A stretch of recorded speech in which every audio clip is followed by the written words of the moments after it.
Good afternoon. This is Stephanie with the Tioga ASAP Coalition, and with me today for our chat is Pastor Sharan. Good afternoon, Hello. Pastor Sharan. Hi. How are you? We're doing okay, holding Good. steady.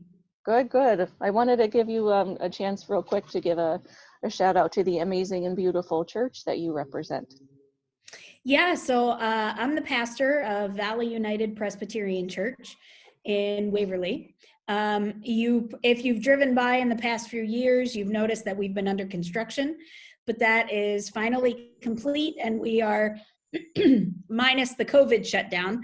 We are in full working order and trying to do the best we can without opening our church building right now. Mm-hmm. Well, I'm glad that you actually mentioned that. That leads me into my first question, which is, what is your new normal looking like these days?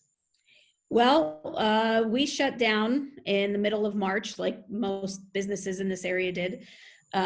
So we have not been having any worship services.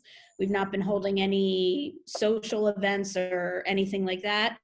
But what we have been doing is each week I put out a home worship guide that people can use to follow along with. I pre-record my sermons so people can watch those.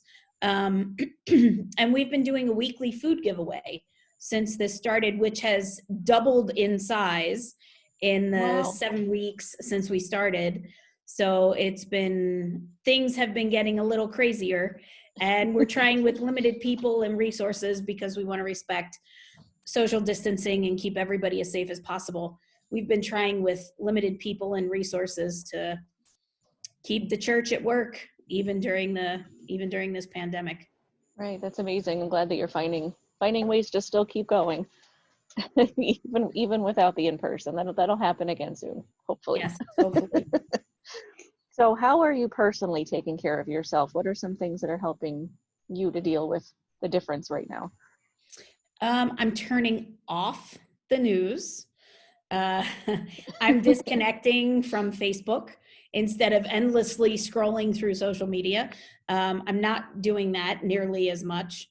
We don't get a whole lot of nice weather, but trying to take walks with the dog. And I've also been getting involved in bad reality TV because I find I can turn my brain off.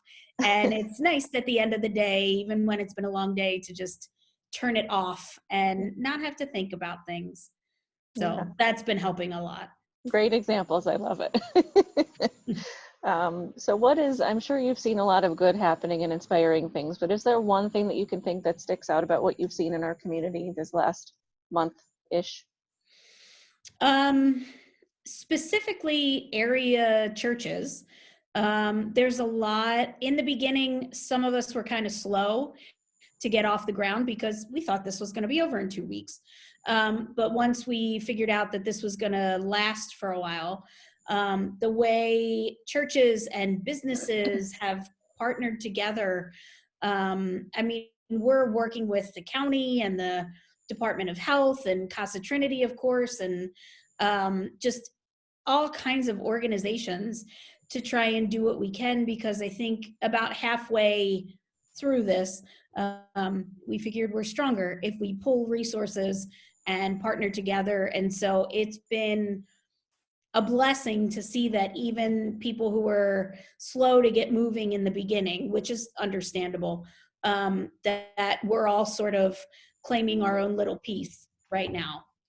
That's great. And I have to say, I have definitely seen that in this community where everybody really pulls together. So that's great to hear that. And I love how you said the together, because I don't know if you've actually seen the Tioga ASAP. We like to say #stronger together. Mm-hmm. So real quickly, speaking of the coalition, like, what made you want to be a part of this interview and to answer these questions for us today? Well, just because life and work and family is on pause doesn't mean that addiction is on pause. It doesn't mean that the things that tempt folks who battle addiction every day go away just because we're stuck at home. In fact, that's probably one of the worst places that we can be with nothing to do. So I really am kind of impressed at how Tioga ASAP has really been in touch with its friends and members and partnering groups to say that there is support out there, even though we're quarantined at home. There's support if you're struggling or it's getting too much, and I've seen a lot of mental health resources doing the same thing. And I really believe that, like you said, stronger together. I really believe that. Absolutely. Thank you so much. And my last question for you today is, what would be the one message that you would want people to hear right now? That things will get better. I don't know when, I don't know how, I don't know how many, intermediate steps there will be between this and normal. This may go on for another year or two. I mean, we just don't know at this point. But I have faith that it will get better, because I see God at work in this world, with the resources and the people who have just out of the blue said, hey, you need some help with your food giveaways? And I know that there is going to be positivity that comes out of this as well. There's got to be something that God is trying to do with us being stuck at home and cooking and sewing and teaching our kids and spending more time with those we live with. There's got to be something positive that's going to come out of all that. Absolutely. Well, Pastor Sharan, thank you so much for your time today. It's always a pleasure talking with you. And thank you for sharing all of your encouraging words. And I love to see your smile. So Of course. Hopefully that will give some people a smile back when they're watching it. I'm sure they will. Yeah, anything that I or the church can do to help the community, we're here. That sounds wonderful. Thank you so much again. You're welcome.